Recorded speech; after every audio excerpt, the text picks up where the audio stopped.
ห็นบ่นี่จัดแล้วนี่นี่ว้าวทุกคนเลยได้แล้วเอาแต้มแรกแหกหมานตัวนี้นะนกต่อจัดแล้วมือนี่จัดเลยเด้อนี่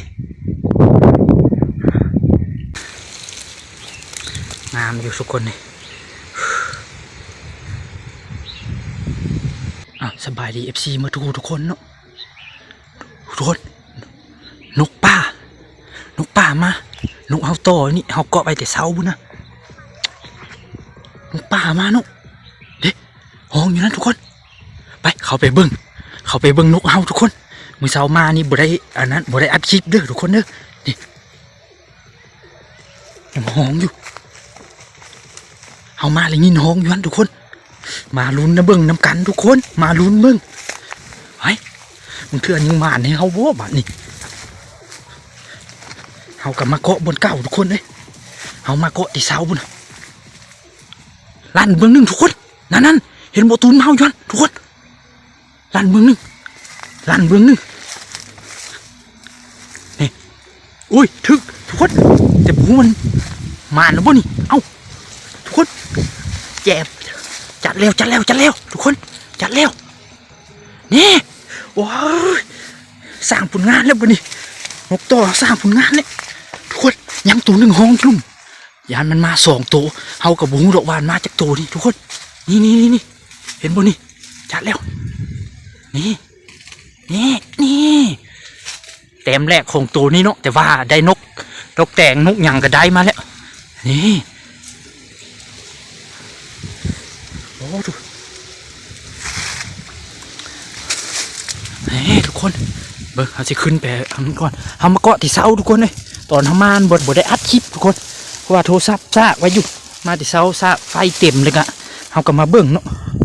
ตอนนี้ก็ประมาณ2 โมงเลยเนาะของเก่าเอาตัวนี้แล้วเฮายังสิเกาะไปนี้เบิ่งก่อนทุกคนเพราะว่ายินตัวหนึ่งห้องอยู่นั่นทุกคนห้องปลายไม้อยู่นู่นมา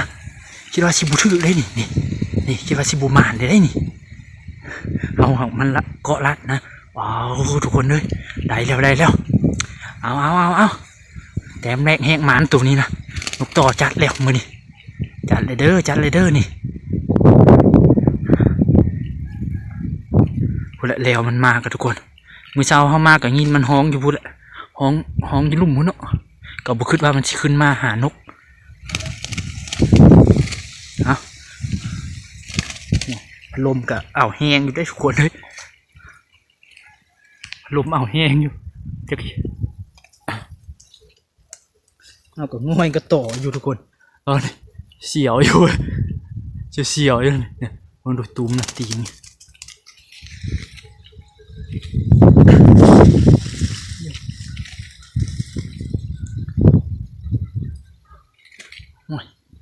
ยืนเอากระยาทุกคนเอาลงมาก่อนเนาะทุกคนเอาลงมาแล้วทุกคนเอาลงมาเลยนี่ได้แล้วบักแต้มแรกทุกคนนี่โอ้แก่ป่ามือนี่จัดแก่ป่า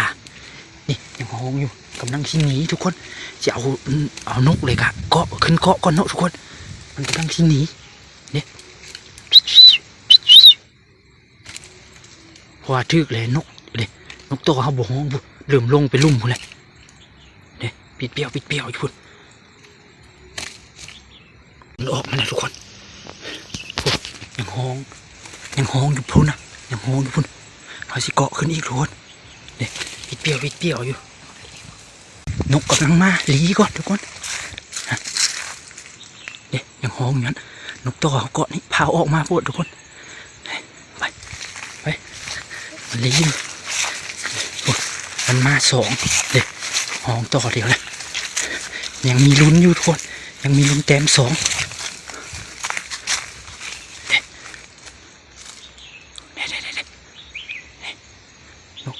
โอ้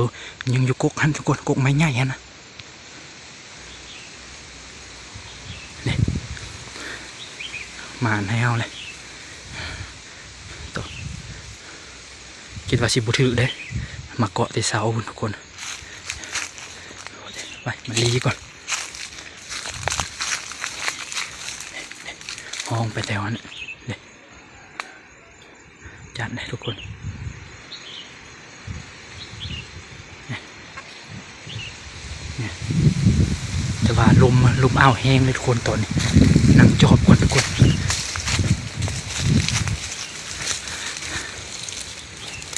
งามอยู่ทุกคนเลย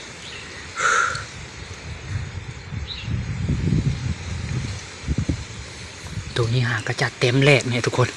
มันหมานให้เฮาเลยนะมันจัดเนี่ยห้องเนี่ยเมื่อกี้ห้องอยู่ทั้งนี้ทุกคนมันตื่นเฮาเอานกตัวนี้มันเลยบินไปฮะทุกคนบินไปอยู่แถวนั้นแหละเนี่ยยังห้องอยู่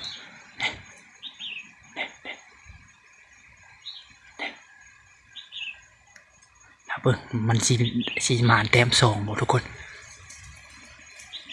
เพราะว่าถึกตัวนี้นะมันตื่นมันเลยหนีลงไปลุ่มเนาะ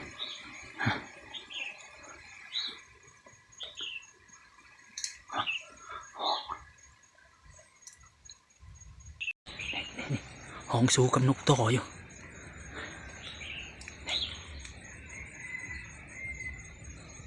บุคิดว่ามันจะขึ้นมานะมือนี้นะเอามาเกาะแต่เสามีมันห้องอยู่ห้วยน้ำมุนะลองห้วยน้ำมากับหลานมายามกับหลานยังห้องอยู่ได้แหละโตเป็นนกพูเนาะทุกคนเป็นนกพูตัวนี้บึงดอกหางมันนะ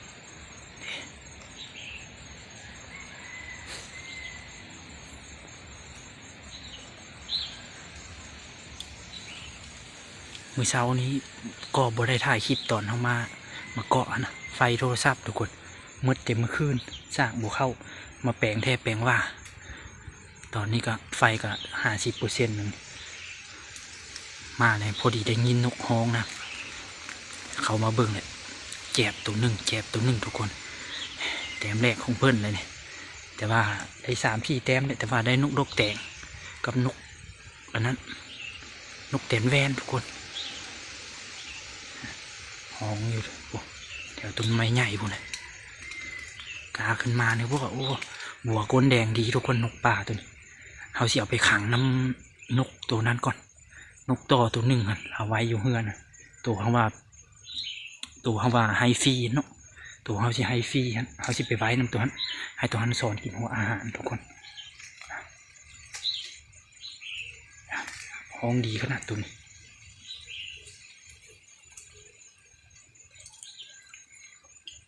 นี่มันก็ห้องกันนี่แหละ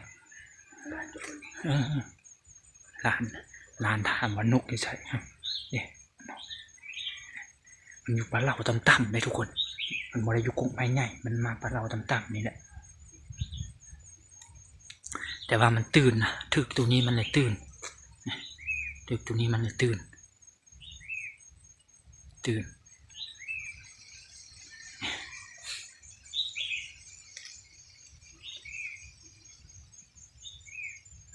ปิดไปเลี้ยวอยู่เพราะว่าเราบ่ได้ไปเลาะต่อโดนแล้วมื้อนี้มันจัดให้แล้ว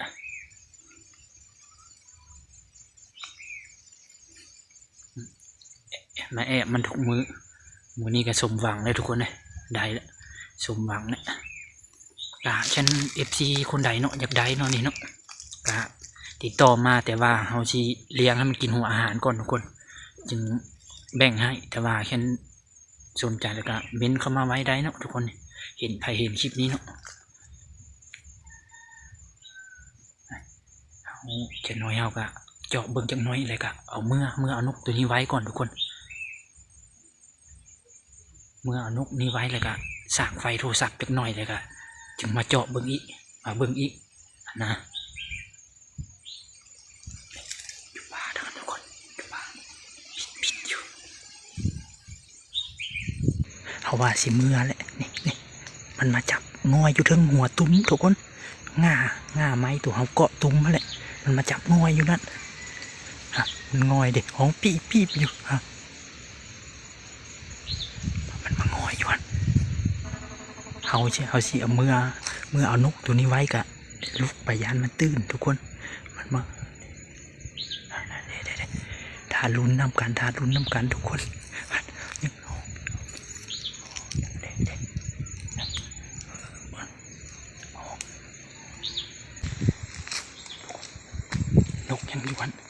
กี้มันขึ้นมาง่อยบางตุ้มเลยทุกคนแต่มันบ่โตนยังห้องอยู่ไปเอานกตัวนี้เมื่อไว้ก่อนกำโดนยันมันอยากน้ำออกทางลาดเราทุกคน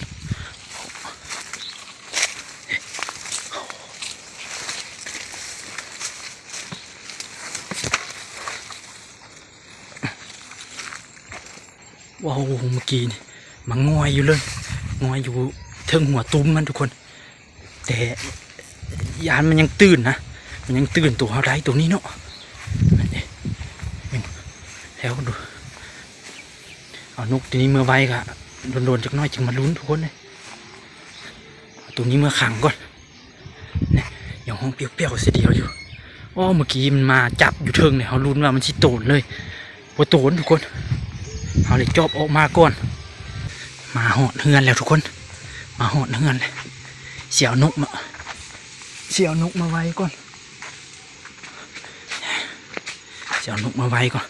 นกตัวนั้นเกาะไว้นี่ยันถึกเดียวอยู่บ่เนาะเอามาไว้ให้มันกินหัวอาหารให้ตัวนกเก่านี่ชวนกินหัวอาหารนี่แหละก็ยังบูมี FC มาเอาเลยก็เลยยังได้ไว้อยู่ทุกคนเนี่ยเดี๋ยวเอาตัวนี้มาปล่อยเส้นน้ำนะปะประมาณอันนั้นทุกคนพะเนียดเฮาปะประมาณจาก2 ชั่วโมงแล้วจึงไปลุ้นเบิ้งทุกคนเลยแค่ได้มากกับซิมาขังไว้ตัวนี้แค่โบได้เลยกะมื่นก็จึงว่ากันไม่ทุกคนมื่นมันก็น่าชิมาแค่มันบ่นะเอาตัวนี้เข้าไว้ก่อนเนาะเขาจับหลายจะน้อยมันแค้นเฮ้ยทุกคนนี่บินแล้วอยู่นี่ก็ยินเสียงมันห้องอยู่โอ้มันเมาทุกคนยังเมาอยู่นะโอ้ยังเมาอยู่ทุกคนนี่ยังเมาอยู่นะ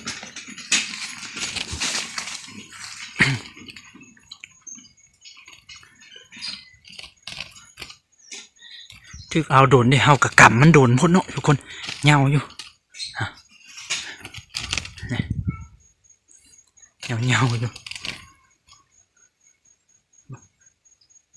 ไปเบิ่งมากล้วยมาให้มันก่อนจับยังหรือบ่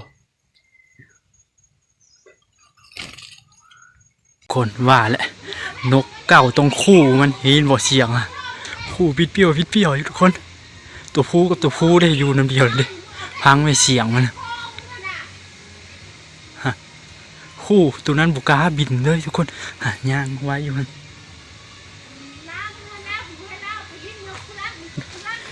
นกต่อเก่าคู่มันทุกคนแจ็บเลยเบิ่งมากลัวให้ก่อนทุกคนเลยคือว่ายังมากหนึ่งหมดเหมือนนั้นอยู่นี่แหละเดี๋ยวยังมากหนึ่งเอาไปให้มันก่อนที่คู่ทุกคนโอ้ห้าเอาจะได้นกต่อตัวนี้บ่ได้ไปป้าโดนเลยเห็นนกไม้นี่คู่เอาทุกคนเลย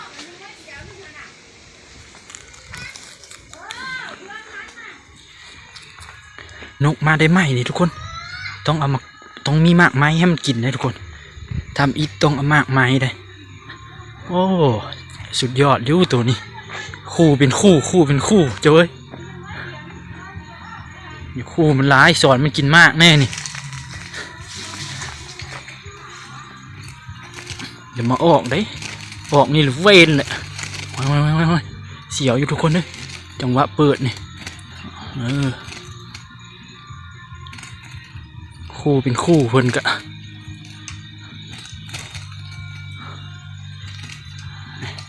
เอามากใส่เลยทุกคนเลยเอามากใส่เลยการเริ่มมีแห้งแล้วขึ้นคอนได้แล้วทุกคนขึ้นคอนได้เลยเนาะนกมันอยู่ก่อนเนี่ยมันห่าวอยู่แล้วทุกคนแค่เอานกป่ามาใส่นะ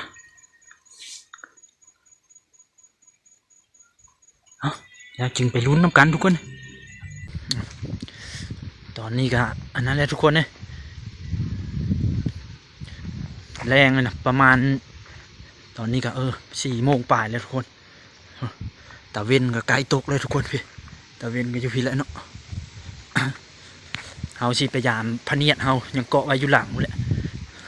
ไปลุ้นเบิ้งน้ำกันทุกคนเลยพะเนียด เบิ่งนกตัวนี้ก่อนพามาเบิ่งนกตัวนี้ก่อนโอ้โอ้ดูดโอ้แห้งเลยทุกคนแห้งเลยนี่เอามาใส่แห้งแห่ใส่อันเดียวแห้งแห่ถ้ามันกินหัวอาหารเราจึงแยกออกทุกคนเบิ่งกล้วยอ๋อทุกคนเกือบมืด2 ตัวเฮ็ดไปครึ่งหนึ่งเลย2 ตัวเฮ็ดเลยแต่ว่าตีเดียวได้ทุกคนเฮายืนเบิ่งอยู่ไกลๆนะตัวนกใหม่ฉันตอดกินมะกล้วยนะเห็นตรงนี้ก็ลงไปตอดบึ้งตีเดียวนะจะอยู่น้ำเดียวบ่ได้แหละให้มันกินหัวอาหารเลยแยกออกเลยแนวนกพูกับนกพูเลยทุกคนโอ้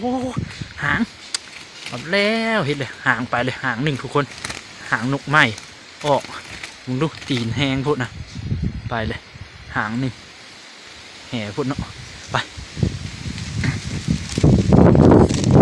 ลมแห้งเลยทุกคนไปเป็นกวยแล้วบ่เนาะพะเนียนเขาเนาะ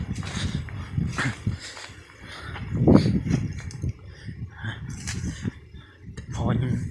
มีแสงแดดอยู่แต่ว่าลมแห้งทุกคนแรงมาก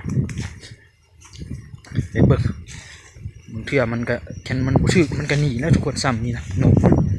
แค่บุชึกมันก็หนีเมื่อไปสอบบนนอนอะไรแล้วจริงไปแล้วเนาะแค่บุชึกเลยก็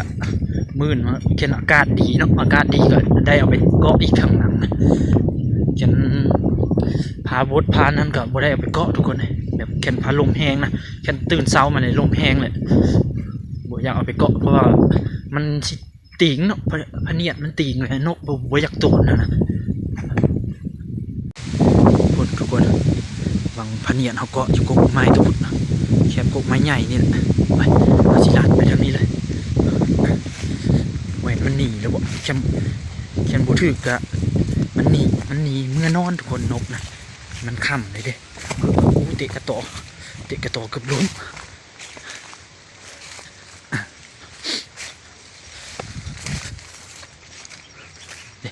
นกต่อเขายังเสียงวิดเลี้ยวเบิ่งก่อนนกต่อเขายังห้องอยู่ทุกคนมันห้องบ่แห้งเลยนะเพราะมันแรงเลยมันลมเนี่ย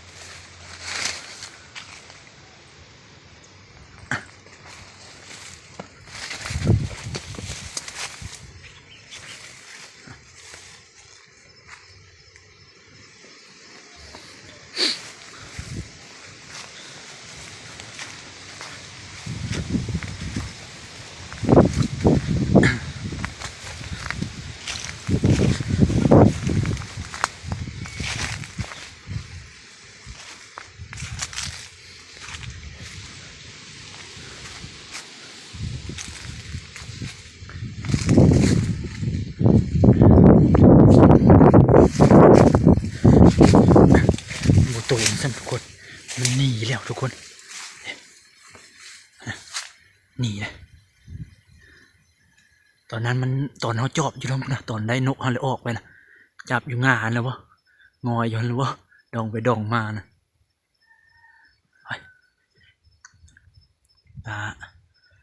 เอากระเสียวนกเลยกะเมื่อเลยเนาะทุกคนมืออื่นแล้วจึงเบิ่งอากาศก่อนทุกคนมืออื่นนะเช่นอากาศดีกะเบิ่งพยากรณ์อากาศก่อนแบบมันก็เตือนมาอยู่โทรศัพท์ก็มีอยู่เนาะเข็นมืออื่นแดดก็ได้มาเกาะเข็นมืออื่นมันพาลมก็คือสิบ่ได้มาเกาะเนาะถ้าลุ้นเบิ่งมืออื่นอีกสิมาต่อเอามันต้องมาอีกตัวนั้นนะเข็นมืออื่นแดดนะก็เอาทุกคนเสียวนกมากอะเมื่อไรเนาะฝากFCทุกคนเนี่ยเข้ามาเบิ่งก็ฝากกดไลค์กดแชร์เนี่ยเนาะไปเอานกลงมากับเมื่อทุกคนเจอกันมื้อหน้าทุกคนเลย